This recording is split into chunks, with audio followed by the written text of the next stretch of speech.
Good morning बच्चों, मैं रामेंद्र कुमार मिश्र, सहायक अध्यापक जीव विज्ञान, राजकीय इंटर कॉलेज बहराइच। आज मैं आप लोग को विज्ञान का पार्ट 3 धातु एवं अधातु पढ़ाऊँगा।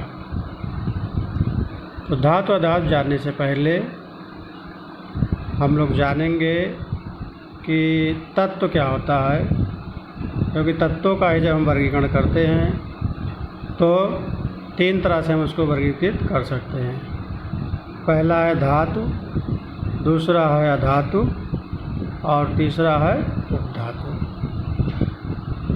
धातुएं क्या होती हैं? धातु वे तत्व हैं जो इलेक्ट्रॉन त्याग कर धन आयन बनाते हैं, यानी कि वे सारे तत्व जो अपना इलेक्ट्रॉन त्याग देते हैं तथा धन आयन का निर्माण करते हैं उन्हें धातु कहते हैं। जैसे सोडियम Na प्लस। तो Na प्लस की जब हम बात करते हैं तो ये कैसे बनेगा? सोडियम का एटॉमिक नंबर यानी परमाणु क्रमांक 11 होता है। इसका जब हम इलेक्ट्रॉनिक विन्यास करेंगे तो इसका इलेक्ट्रॉनिक विन्यास हो जाएगा 2 8 1, यानी इसकी जो अंतिम कक्षा में एक इलेक्ट्रॉन है वह मुक्त हो जाएगा तथा यह सोडियम आयन बना लेगा, यानी कि सोडियम का धनात्मक आयन बन जाएगा। इस तरह मैग्नीशियम है 2 इलेक्ट्रॉन त्याग करके Mg2+ बनाता है। अब हम धातुओं के भौतिक गुण के बारे में जानेंगे। भौतिक गुण क्या होते हैं? ऐसे गुण जो हमें दिखाई देते हैं, जैसे कि उसका आकार हो गया, आकृति हो गई, जो हमें देखने से छूने से पता चलती है। जो पहला भौतिक गुण है धातुओं का वो है उसकी धात्विक चमक। धात्विक चमक का मतलब सभी धातुएं उनकी सतह चमकदार होती है। अगर हम धातु को खुरचे हैं तो हमें क्या दिखता है? एक चमकदार सतह दिखती है। जैसे कॉपर है, गोल्ड है, सिल्वर है। इसके अपवाद भी हैं, कुछ अधातुएं भी हैं जो चमकती हैं, जैसे आयोडीन, ग्रेफाइट। ये आयोडीन और ग्रेफाइट अधातुएं, लेकिन ये भी चमकती हैं। दूसरा इसका भौतिक गुण है कि धातुएं सामान्यतया कठोर होती हैं। लगभग समस्त धातुएं कठोर होती हैं। इसके कुछ अपवाद भी हैं, जैसे सोडियम, पोटेशियम, ये कठोर नहीं होती हैं। हर धातु की कठोरता अलग अलग होती है। तीसरा इसका जो गुण है वो है आघात वर्धनीयता। आघात वर्धनीयता का मतलब होता है कि इन धातुओं को पीट पीट करके पतली चादर के रूप में बनाया जा सकता है। इस गुण धर्म को ही हम आघात वर्धनीयता कहते हैं। जैसे सोना तथा चांदी। सोना तथा चांदी सबसे अधिक आघातवर्ध धातुएं हैं। अगला जो गुण इनका चौथा गुण है तन्यता। तन्यता का मतलब टेंसाइल स्ट्रेंथ। इनको हम क्या करते हैं?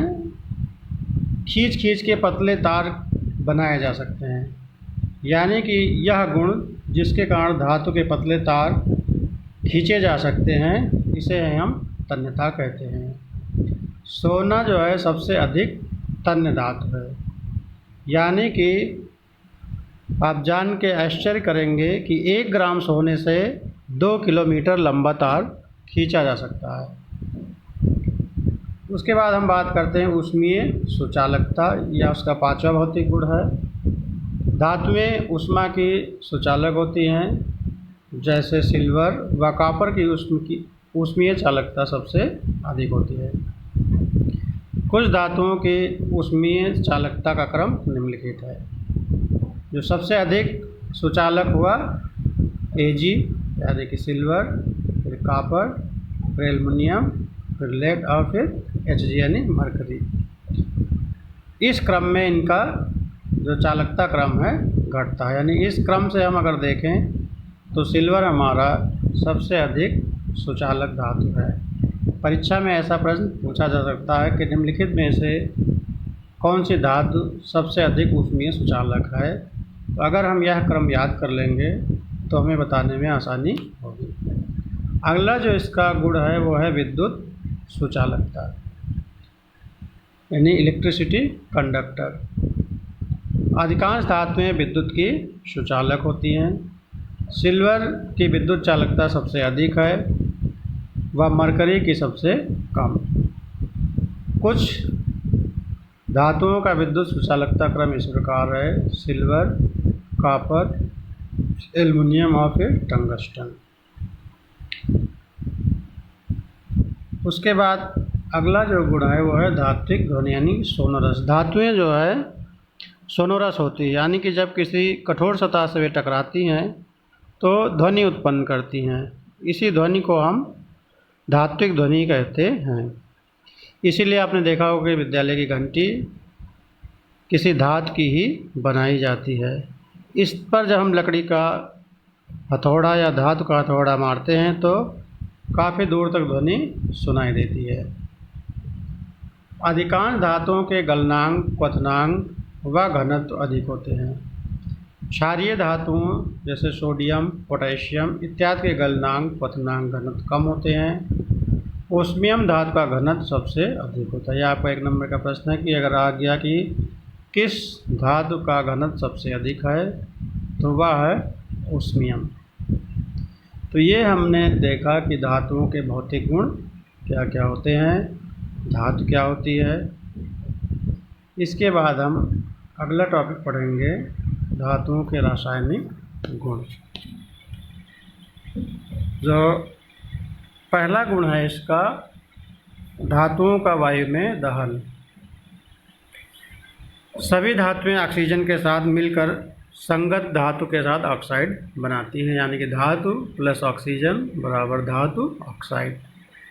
जैसे कॉपर ऑक्सीजन से क्रिया करके कॉपर ऑक्साइड बनाता है, इसी तरह एल्युमिनियम क्रिया करके एल्युमिनियम ऑक्साइड बनाता है। हम सभी जानते हैं कि धातु ऑक्साइड की प्रकृति क्षारीय होती है, लेकिन एल्युमिनियम ऑक्साइड, जिंक ऑक्साइड जैसे कुछ धातु ऑक्साइड अम्लीय तथा क्षारकीय दोनों प्रकार के व्यवहार प्रदर्शित करते हैं।